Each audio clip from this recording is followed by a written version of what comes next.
Sosial şəbəkələrdə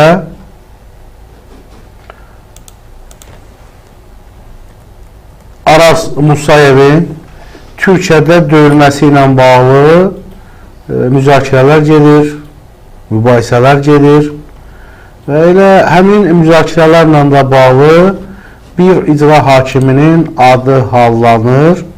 Həmin icra hakimi dostlar Adil Əliyev. Adil Əliyevdən söhbət gedir. Adil Əliyevin bu yaxınlarda bir açıqlaması var. Günün Səsi infoya açıqlamasında mövzu ilə bağlı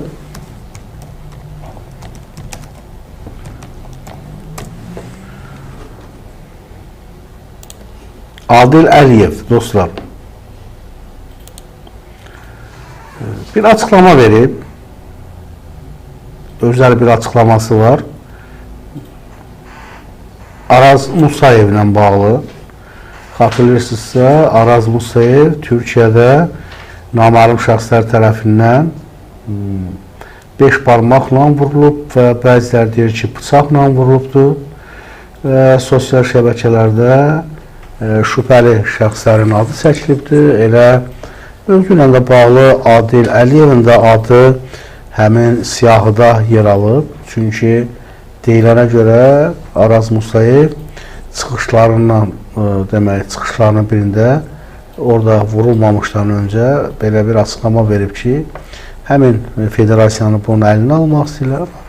Və əziz dostlar, indi sosial şəbəkələrdə də bir kampaniya başlayıbdır. Adil Əliyevə dəstək kampaniyaları ki, heç kəs bu işdə Adil Əliyevin olduğu ilə bağlı inanmır, şübhə edir. Açıqlaması var Adil Əliyevin.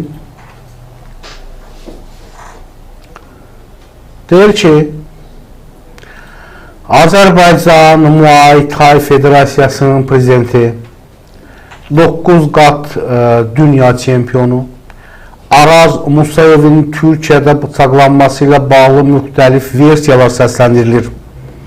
Sosial şəbəkələrdə və bəzi media quruluşlarında bu olayın arxasında Suraxanı rayon icra hakimiyyətinin başçısı Adil Əliyevin durduğu iddia olunur. Günün Səsi infonun sorusunu cavablandıran Adil Əliyev barəsində səsləndirilən bu iddiaları cəfəngiyat adlandırıb. Mənasız cəfəngiyatlar danışırlar, boş-boş söhbətlərdir. Mənim bu hadisəyə hər hansı bir bağlılığım yoxdur. Hamı kimi mən də mediada oxumuşam. Ümumiyyətlə, hər zaman mənim haqqımda uydurmalar olur. Ona görə də buna əhəmiyyət vermirəm, deyə Adil Əliyev sosial şəbəkələrdə və bəzi media quruluşlarında bu olayın arxasında onun durduğunu iddia edənlərə sağolun bildirir və təşkil edirəm. Araz Musayev 9 qat dünya çempionu və Azərbaycan Muay Thai Federasiyasının prezidenti Araz Musayev Türkiyədə bıçaqlanıb. Həmin mövzu ilə bağlı şübhəli şəxslər mətbuatda adları dərc olunur.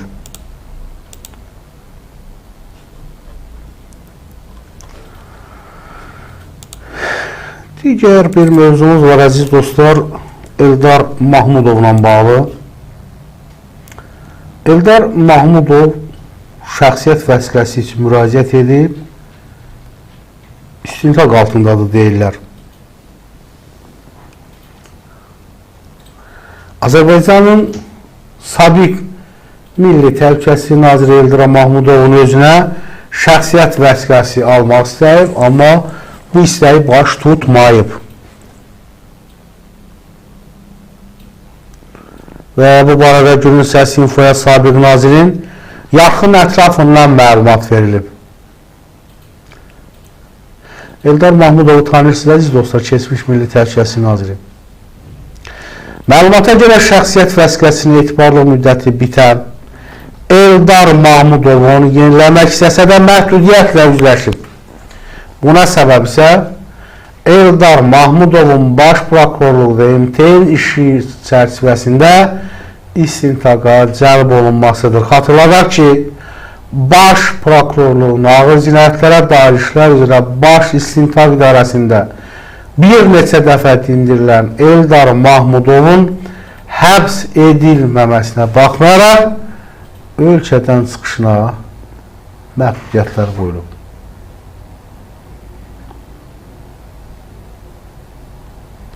Dostlar, görürsünüz,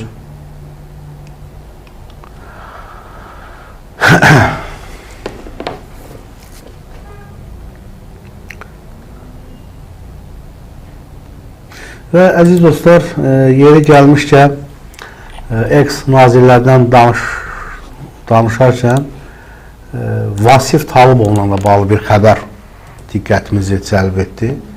Düzdür, bu xəbər ayın 31-də çıxıb, mayın. Yəni, məlumatınız var, yoxsa yox. Vasif Talıbovun səhhəti pisləşib, amma ölkədən buraxılmayıb.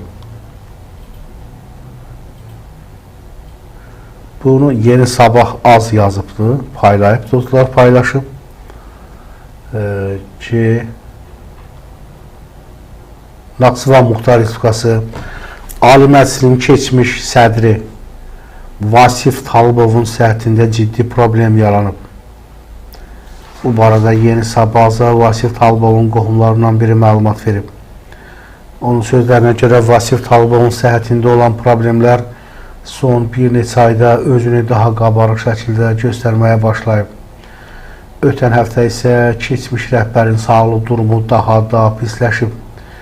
Şəxsi həkimi onu evində müayinə edəndən sonra xəstəxana şəraitinə müalicə alınmasının vacib olduğunu bildirib. Amma Talıbov Naxçıvanda fəaliyyət göstərən tibb müəssisələrinə getməkdən imtina edib. Qohumu deyib ki, sabiq sədr xaricdə müalicə olunmağa üstünlük versə də bu arzusunu reallaşdıra bilməyib. Bakı onun ölkəni tərk etməsinə imkan verməyib. Qeyd edək ki, Vasif Talıbov 21 dekabr 2022-ci ildə Naxçıvan Muxtar Respublikası Ali Məclisinin sədri vəzifəsindən istefa verib. Bundan sonra o, Naxçıvandakı malikanəsindən çəkilərək kənar şəxslərlə əlaqəni tamamilə kəsib. Keçmiş xanın, hətta yaxın qohumlarının xeyir-şər məclislərinə də qatılmadığı bildirilir. Yəqin bizi burada Naxçıvandan izləyənlər var. Hörmətli Naxçıvanlılar, Vasif Talıbov gedəndən sonra onun yerinə təyinat və orada yeni bir islahatlar başlandı. Cənab Prezidentin nümayəndəsi olaraq təyin olundu Fuad Nəcəfli. Nə dəyişiklik var? Vasif Talıbovdan sonra Naxçıvanda hansı inkişaf var? Və yaxud da ki, hansı geriləmə var? Mətbuata baxanda geriləmələr daha çox müşahidə olunur və mən eşitdiyimə görə Naxçıvanlar deyir ki, Vasif Talıbova həsəd aparırlar indi. Ki, özünü doğrultmadı, yeni iş yerləri yoxdur. Ancaq Naxçıvanda barların sayını çoxaltmağa güc verirlər. Kəndlərdə barlar açırlar. Bilirsiniz, Naxçıvan cəmaatının xarakteri tam başqadır.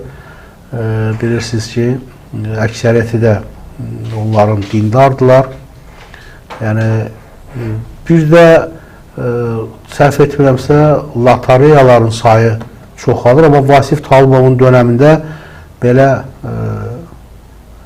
hallar yox idi. Düzdür, Vasif Talıbovun ən yaxın adamları, ən ətrafı belə hamısı Vasif Talıbovun əleyhinə danışdı, onları satdı Vasif Talıbovun əleyhinə. Bir dəfə efirlərin birində dedim, bu kişinin bir dənə yaxşı bir işi olmadı, durub danışası. Danışanda bir Allahla danışın, imanla danışın. Səliqə, Naxçıvanın səliqəsi onunla bağlı idi. təbiətlə bağlı mövqeyi var idi. Yas məclisləri ilə bağlı mövqeyi var idi. Düzdür, o da ideal bir adam olmadı, ideal bir adam değildi. Və indi deyirəm, ideal. Amma bir 100 pis işin yerində bunun bir 2 yaxşı işi olmayıb bunun.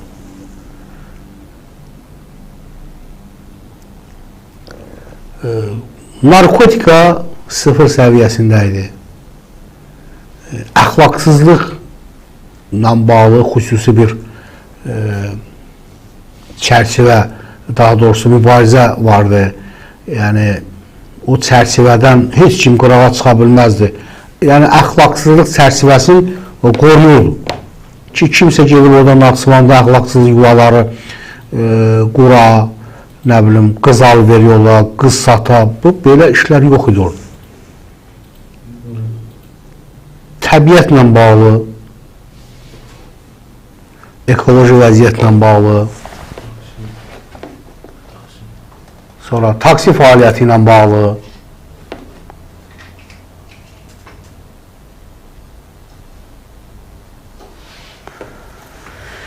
Yazın, əziz dostlar, dəyərli tamaşaçılar, sizin də fikirləriniz önəmlidir. Mən buradan Naxçıvanda yaşayan insanlara müraciət edirəm ki, xahiş edirəm, yazın, nələr dəyişildi. Hətta Vasif Talıbovun əleyhinə təbliğat aparan insanlar belə sosial şəbəkələrdə bugün deyir ki, peşmançılıq hissi keçirirlər.